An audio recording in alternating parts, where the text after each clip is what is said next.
અહેમદાબાદ મિત્ર ન્યૂઝમાં આપનું સ્વાગત છે। રાજકોટ શહેરના જામનગર હાઈવેને જોડતા અને વાહન ચાલકો માટે અતિ મહત્વના એવા સાંઢિયા પુલના નવનિર્માણની કામગીરી મહદઅંશે પૂર્ણ થઈ ચૂકી છે। છેલ્લા ઘણા સમયથી શહેરના પશ્ચિમ અને સેન્ટ્રલ ઝોનના ટ્રાફિક માટે માથાના દુખાવા સમાન બનેલી આ સમસ્યાનો હવે સુખદ અંત આવવા જઈ રહ્યો છે। ત્યારે આ પ્રોજેક્ટના લોકાર્પણને લઈને રાજકારણ ગરમાયું છે।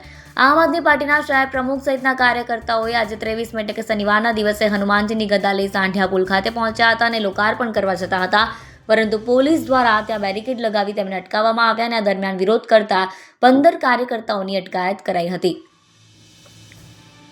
આપનો આક્ષેપ છે કે મેયર સહિતના પદાધિકારીઓની નિમણૂક થઈ ન હોવાથી બ્રિજ તૈયાર થઈ ગયો હોવા છતાં પણ તેનું લોકાર્પણ કરવામાં આવી રહ્યું નથી।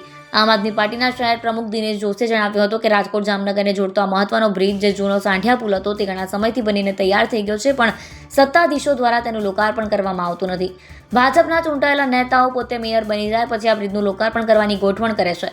ભાજપે આ બ્રિજ પોતાના ખિસ્સાના પૈસાથી નથી બનાવ્યો, જનતાએ ભરેલા વેરાના પૈસામાંથી આ બ્રિજનું નિર્માણ થયું છે, જેથી તેમણે અગાઉ ચીમકી આપી હતી કે જો શુક્રવાર સુધીમાં બ્રિજ સામાન્ય જનતા માટે ખુલ્લો નહીં મૂકવામાં આવે તો આમ આદમી પાર્ટી આગામી શનિવારે હનુમાનજીનું નામ અને હાથમાં ગદા ધારણ કરી ત્યાં પહોંચશે અને બ્રિજ ખુલ્લો મૂકી દેશે।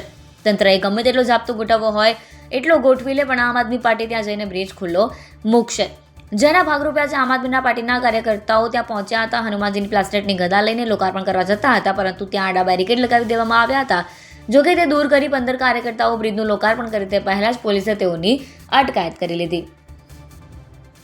અહેમદાબાદ મિત્ર ન્યૂઝની યુટ્યુબ ચેનલને સબસ્ક્રાઇબ કરો અને બેલ આઇકોન જરૂરથી દબાવો, જેથી દરેક મહત્વના વિડીયોની નોટિફિકેશન તમને મળતી રહે।